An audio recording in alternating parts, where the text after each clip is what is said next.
practice na yan. No, practice sa Davao City. Okay? Ano yan eh? Nagsimula yan kay Sara Duterte. Tapang at ano ba to?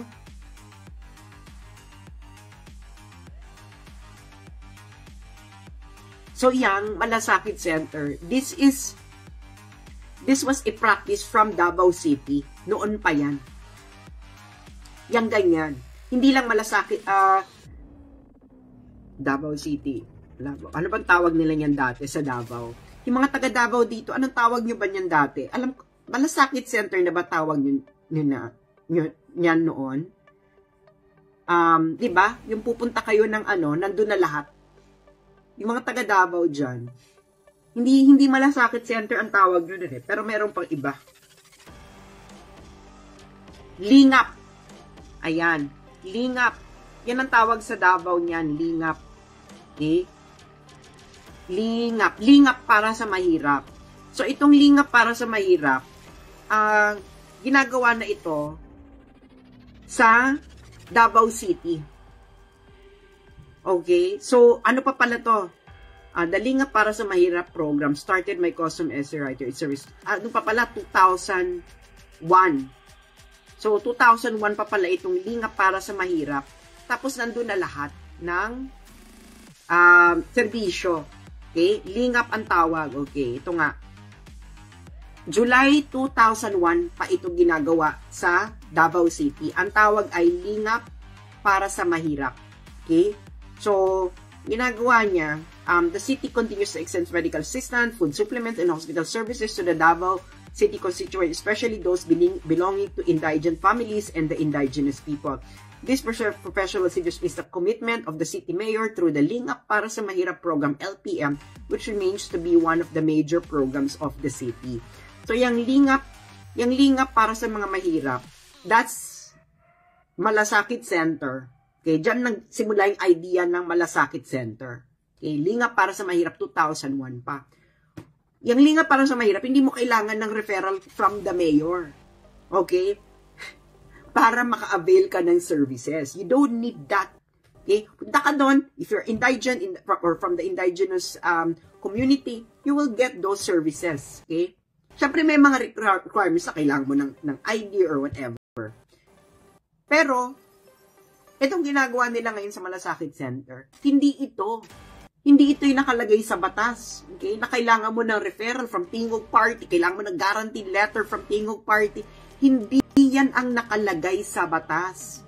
Walang nakalagay sa batas na kailangan mo ng referral from a politician para maka-avail ka ng mga serbisyo ng mga government agencies na nandoon nagpa-participate sa Malasakit Center. Kung sinasabi niyo sa amin na, hindi kasi sa amin, kailangan daw namin ng referral from Alfred Vargas or whoever, mali sila. Hindi, yung ginagawa nila, hindi nakalagay, hindi sang-ayon sa batas. Walang nakalagay sa batas ng Malasakit Center na kailangan ninyo ng referral from a politician. Nyo na. Walang nakalagay sa batas. Ginagago kayo.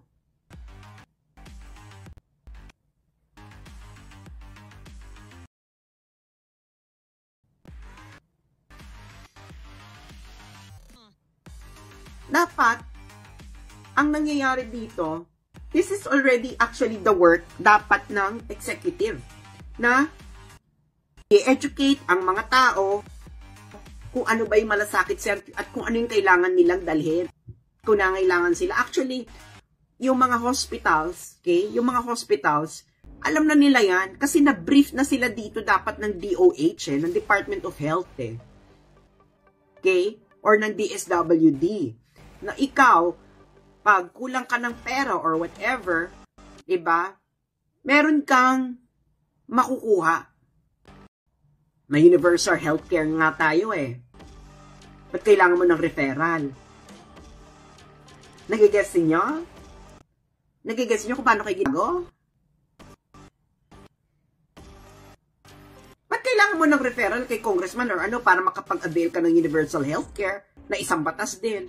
Wala naman nakalagay ito na kailangan mo ng referral mula sa politiko. So, ginagago kayo ng mga politician na to.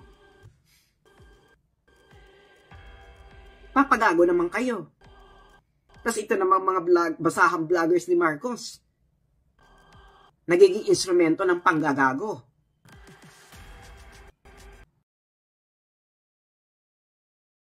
Hindi kailangan ng referral. Okay? Ayon sa batas, hindi kailangan ng referral ng politiko.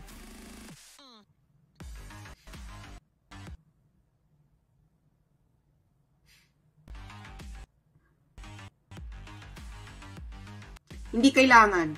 Guaranteed letter, ang nakalagay lang dito na nag-i-issue ng guaranteed letter is ang PCSO. PCSO issues a guaranteed letter addressed to the PMR. Ito nga yung, sila yung magbibigay ng guarantee na sila yung magbabayad. Yung PCSO through the public assistance. Gagets nyo na.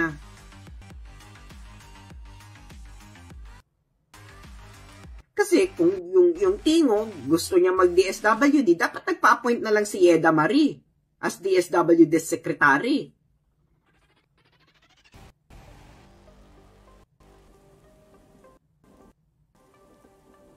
Ayun ang ginagago ninyo. Guaranteed letter daw for Malasakit Center. Wala po nakalagay. Tingog party list. Screenshot na yung sinabi ninyo. Sabi daw na yun ay ito po daw ay isa sa requirements ng Malasakit Center para maiprosebawa sa kanilang hospital bill. Wala pong nakalagay na ganun sa batas na kailangan ng guaranteed letter ng politiko, ng party list or whatever. Wala pong ganung requirement. Iniiba ninyo ang nakalagay sa batas. Ginagago ninyo ang mga Pilipino na hindi nabasa ang batas. Kayo pa yung mga mambabatas, tapos ginagagawin ninyo yung mga Pilipino kung anong nakalagay sa batas.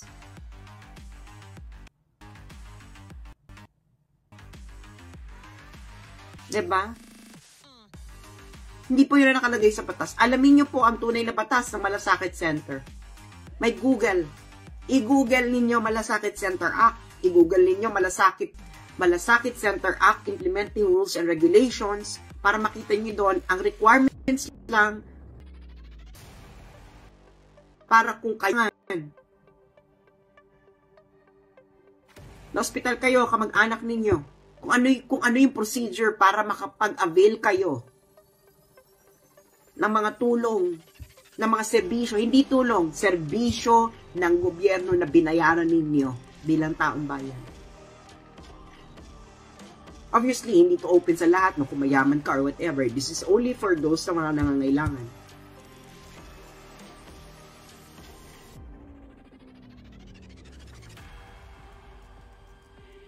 Sabi ni sa Mindanao, mula pa 2019 dito sa Mindanao, inaramdaman namin ang bawat serbisyong binibigay ng Tingog Party List at Sir Martin Romualdez. Hindi po siya speaker at house. Hindi po niya serbisyo yon. Serbisyo po yun ng gobyerno ng Pilipinas. Pera po ng taong bayan yon.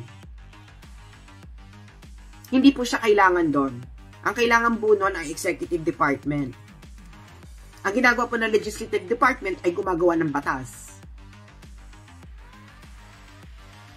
Ang Malasakit Center Act po, okay, ang nagpapatupad po nito ay ang Executive Department, kaya nga siya naging batas para dapat lahat ay maging pantay-pantay ang pagtrato. At automatic ito kasi nga naisa batas na. At walang nakalagay sa batas na kailangan ng referral ng politiko para ma-process ka ng Malasakit Center. Wala pong lang ganong nakalagay sa batas. Ginagago kayo. At huwag niyong gaguhin ang mga Pilipino. Lalo na yung mga hindi marunong magbasa. Kasi syempre, sino bang mas nag-a-avail ng serbisyo na ganito? Yung mga indigent, yung mga mahirap. Diba? Malamang, karamihan sa kanila hindi nakapag-aral at hindi alam ang batas. Ginagago ninyo. Kayong mga mayayaman kayo, ikaw Romualdez, nag-aral ka sa ibang bansa para gaguhin mo yung mga taong walang alam. Hindi ako natatakot sa'yo.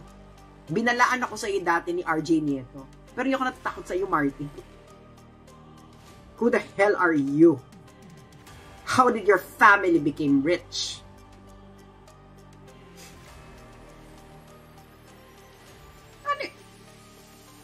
Ang linaw-linaw sa batas ng Malasakit Center Act na hindi requirement ang referral ng politiko para ma-process ang request ng isang nangangailangan sa Malasakit Center. Walang nakalagay na ganun sa batas, Martin. Mahiya ka sa balat mo. Kung meron ka pang hiya, sa kayang asawa mo. Patunayan nyo. Patunayan ninyo, ikaw, Yeda Marie, ng Tingog Party List, at ikaw, Martin Romualdez, patunayan ninyo sa mga Pilipino na nakalagay na merong requirement sa Malasakit Center Act na kailangan ng referral ng politiko na katulad ninyong dalawang hindot kayo para ma-process ng Malasakit Center. Meron? Nasaan? Walang makita. Baka may iba kayong nakikita. Hindi kayo kailangan. And politicians are not needed in the Malasakit Center Act. Kaya nga siya isinabatas kasi ito na yung dapat sa tao. Ito ay practice na nanggaling pa sa Davao 2001. Sa Davao nga lang ang tawag ay lingap para sa mahirap. Ngayon, ninationalize ito ni Senator Bongo nung siya ay naging senador at ginawang Malasakit Center Act. Tapos papasiklaban nyo kami na kailangan ng guaranteed letter ninyo ng politiko. Walang nakalagay na ganon. Walang nakalagay na ganon sa batas ng Malasakit Center Act. Okay? O ito namang ano? 'Di ba? Ito namang executive department nagpapagamit. Ba't hindi gagamitin? Kamag-anak yung presidente.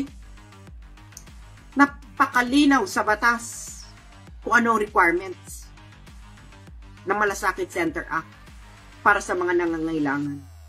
Bakit gusto nyong ipamuka sa mga mahihirap na kailangan nila kayo, na kailangan nila ng inyong letter, ng referral letter ninyo para sila makapag-avail ng serbisyo ng gobyerno under the Malasakit Center Act na binayaran naman nila sa pamamagitan ng kanilang buwis. Anong klaseng pag-iisip yan, Martin Romualdez at Yeda Marie?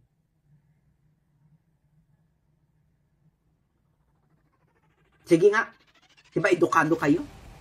Kung edukado kayo, dapat i-educate nyo yung mga tao na hindi nila kailangan ng inyong referral para sila ay makapag-avail sa Malasakit Center Act ng serbisyo na para sa kanila kung totoong nangangailangan sila. Dapat ganun. Ganun ang matinong pag-iisip. Hindi yung ipamumukha ninyo sa mga mahihirap na kailangan nila kayo kung mag-asawa kayo ng referral ninyo or kung sino man Poncio Pilato para makapag-avail sila ng serbisyo ng gobyerno na binayaran ng taong bayan sa pamamagitan ng buwis na kanilang pinaghirapan sa kanilang pagtatrabaho. Hindi kayo makatao. Alam nyo kung ano kayo? Ganid sa kapangyarihan.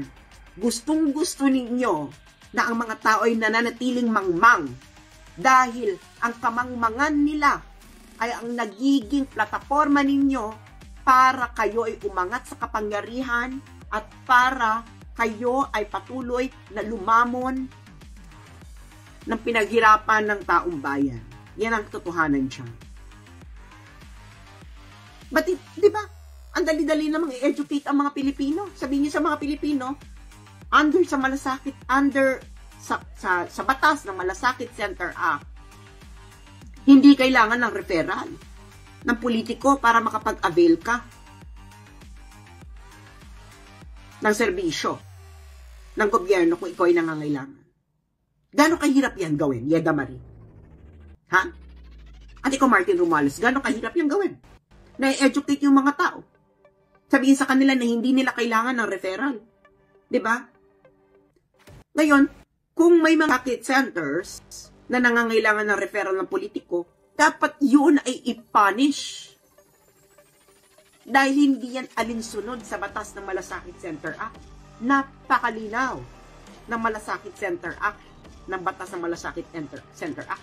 Walang requirement na referral from a politician. Walang ganong nakalagay. Huwag kayong mag-invento para sa inyong interest. Diba? Anong tunay na nagmamalasakit? Yung sasabihin nyo sa mga tao na kailangan nila ng referral ninyo para makapag-avail sa Malasakit Center Act? O yung sasabihin ninyo yung mga tao na hindi nila kailangan ng referral ninyo para makapag-avail sila ng services sa Malasakit Center Act?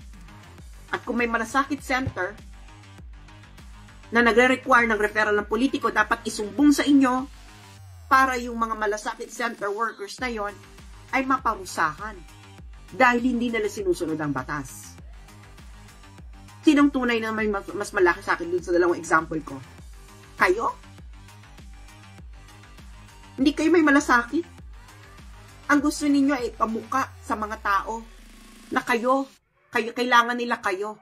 Hindi nila kayo kailangan. Ang kailangan nila ang ibigay ang para sa kanila na hindi kailangang umepal kayong mag-asawa o kung sino man politiko. Trabahador lang kayo ng gobyerno. Pinapasweldo lamang kayo ng taong bayan. Umakto kayo na isang public servant at hindi isang landlord o feudal lord na pinapamukha sa mga tao na ang tulong na ibinibigay ninyo sa kanila ay kailangan maging utang na loob nila sa inyo. Hindi ganon.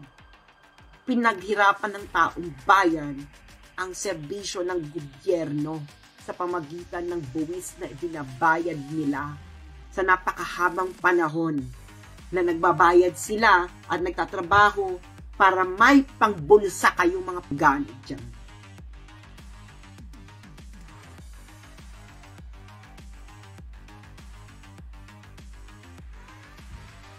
Balikan ninyo yung Malasakit Center Act, yung mga nakikinig sa akin. Diba?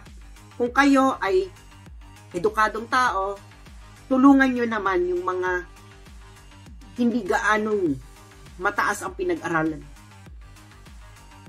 Dahil sila yung hindi nakakaintindi ng totoong proseso. At yung mga taong yon ay ang madalas na ginagamit ng mga politikong ito. Katulad ng ginagawa ng Tingog Party List na kailangan daw ng guaranteed letter ng Tingog Party List. Saan nakalagay ito? Wala namang nakalagay na ganyan sa Malasakit Center Act. Na kailangan ng guaranteed letter ng politician. Nasaan? Ipakisampal sa pagmumukha ko.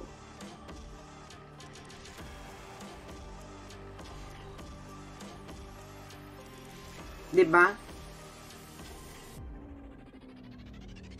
Basahin nyo uli ang Malasakit Center Act. Basahin niyo ang implementing rules and regulations ng Malasakit Center Act, anong mga requirements. Kung may nakita kayo dyan ng isa sa mga requirements, ay referral dapat ng isang politiko ng party list. I will apologize wholeheartedly to Martin Romualdez and Yeda Marie. Pero kung wala yan sa requirement ng batas, siguro naman may natitira pang hiya sa pagkatao ninyong mag-asawa para itigil na yung panloloko ninyo sa taong bayan. Dahil kung wala kayong hiya, I'm pretty sure yung karma ay dadaloy sa mga anak ninyo or sa mga apo ninyo.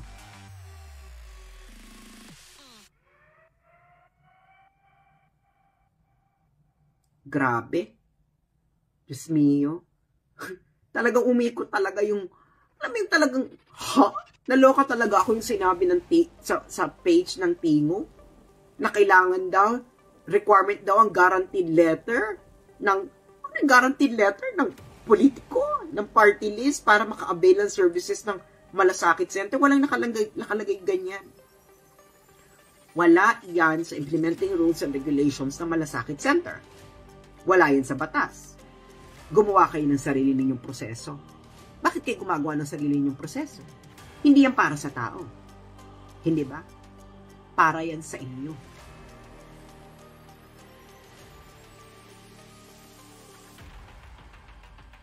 Mio. Ay, nako. So, maraming salamat sa inyo at na nakikinig. Tandaan ninyo, yung kayong mga nakakaintindi ng English, ng batas, ipaliwanag ninyo sa taong bayan ang tunay na proseso ng Malasakit Center. Diba? Kung ano ang requirement ng Malasakit Center Act. Ipaliwanag ninyo yan. Diba?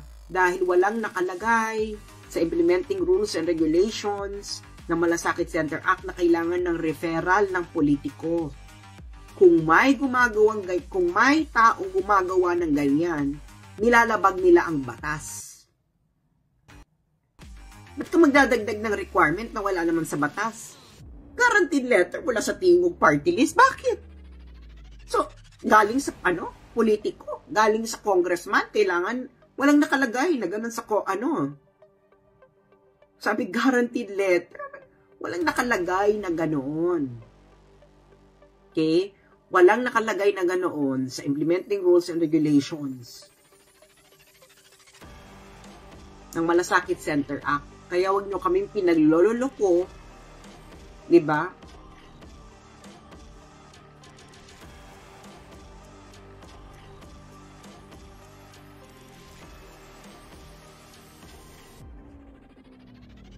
So, pakapalan ng mukha. Gagawa tayo ng procedure sa Malasakit Center Act na wala sa batas. Para sa taong bayan ba yung additional procedures ninyo? Diba? Uulitin ko sa mga kapapanood pa lang. Wala pong requirement sa Malasakit Center Act, sa batas ng Malasakit Center Act, na kailangan mo ng referral or guaranteed letter mula sa isang congressman, kahit district congressman pa yan, kahit party list congressman pa yan, or mayor, or kahit sinong politiko. Wala pong nakalagay na ganyan na requirement sa Malasakit Center Act. Sa Malasakit Center Act po, kung kayo ay nangangailangan at magsasubmit lang kayo ng mga requirements na nandoon sa batas, katulad ng government ID, medical bill, etc., certificate of indigency, ganyan. Yun lamang ang requirement. Hindi po kailangan ng requirement ni congressman, ni mayor, ni senator, na ganito. Walang ganon. Dahil ang serbisyo po na ibinibigay ng gobyerno para sa mga nangangailangan through the Malasakit Center Act ay binayaran ninyo. Okay? Kaya ka nga nagbabayad ng buwis either sa iyong income tax o sa mga binibili mo sa pang-araw-araw mong buhay. Ito ay para hindi ibulsa ng mga politiko o para ipaskil nila yung pagmumukha nila kahit saan sa Pilipinas. Ikaw ay nagtatrabaho, nagbabayad ka ng buwis sa kahit saang aspeto ng buhay mo dahil nag-i-expect ka ng serbisyo mula sa gobyerno. Hindi po yan utang na loob. Yan po ay deserve ninyo dahil kayo ay nagbabayad ng buwis sa kahit anong aspeto ng buhay ninyo. Wala kayong utang na loob sa kahit sino sa kanila. Pera po ninyo yan. Ba't ka magpapasalamat sa isang congressman dahil hindi siya nagnakaw? Talaga namang dapat hindi siya magnanakaw, no? Ba't ka magpapasalamat sa isang government official na ginagawa niya yung trabaho niya? Binabayaran mo nga siya para gawin yung trabaho niya, di ba?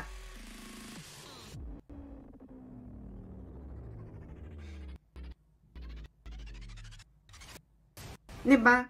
Nasaan sa requirement ng Malasakit Center Act na kailangan ng referral ng congressman? Asan?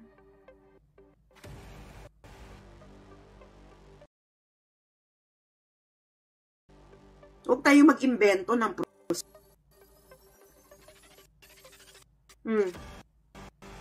Mambabatas kayo, hindi nyo ma-explain yung batas, kung ano nandun sa batas.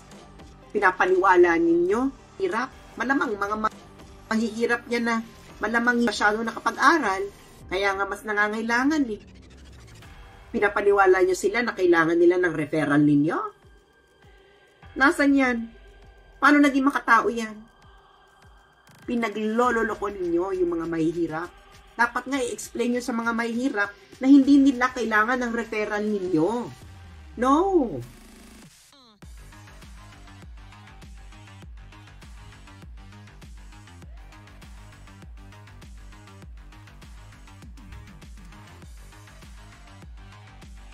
Hindi yung pinapaliwanag sa mga tao ang nakalagay sa batas. Nakakahiya kayo.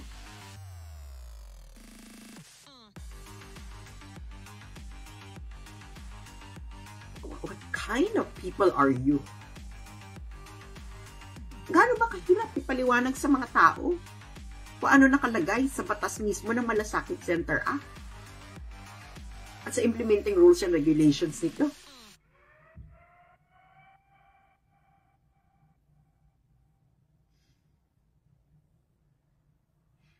Diba?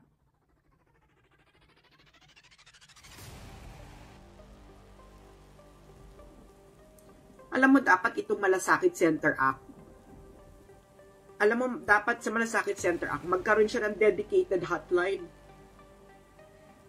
Alam niyo yung dedicated hotline? For complaints. Halimbawa, humingi ng requirement na hindi kailangan. Dapat may ganon eh. Dedicated dapat dyan sa Malasakit Center. Para makita yung mga abusado kaagad. Diba? Magawa nga ako niya. Sariling sika.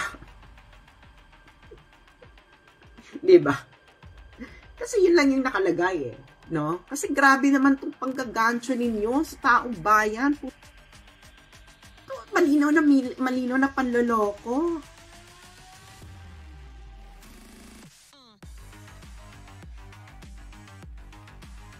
Hindi naman nawala ang Malasakit Center eh. Ba't mawawala yung Malasakit Center? Eh, batas yan. Bakit mawawala lang yan kung na-repeal yung batas? Gumagawa kayo ng sarili ninyong mundo. O, pinabalik nila yung dating nakaugalian. Kasi ang ginawa ng Malasakit Center, hindi mo na kailangan ng referral. Kahit sino, kasi nga ikaw, ganun kasi yung sistema sa Davao City eh. Lingap para sa mahirap.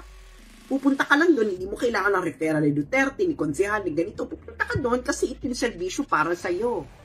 Ganun ang ginawa mo ng Malasakit Center. Hindi na kailangan ng politician. Okay?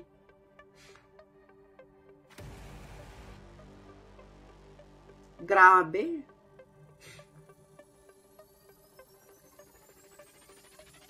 Grabe yung ginagawa ninyo. Diyos mio, hindi na kayo nahiya. Ang sinisigurado ko sa inyo, Yeda, Madri at Martin, ang karma, kung hindi yan mararanasan ng mga anak ninyo ngayon, ng mga apo ninyo, I'm pretty sure sa ganid ninyong yan.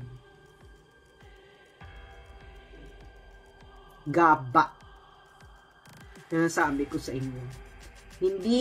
Kung hindi nyo maranasan yan ngayon, marami ng susunod na henerasyon ninyo.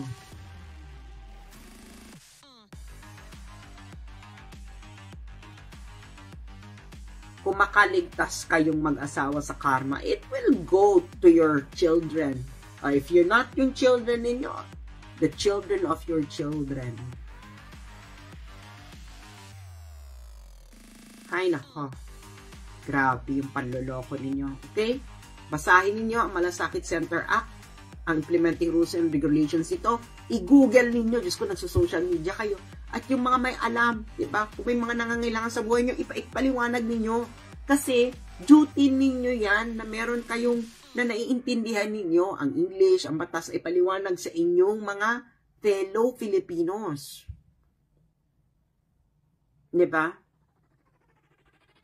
Para hindi kayo ginagago ng mga politikong ito. Nag-iimbento ng procedure.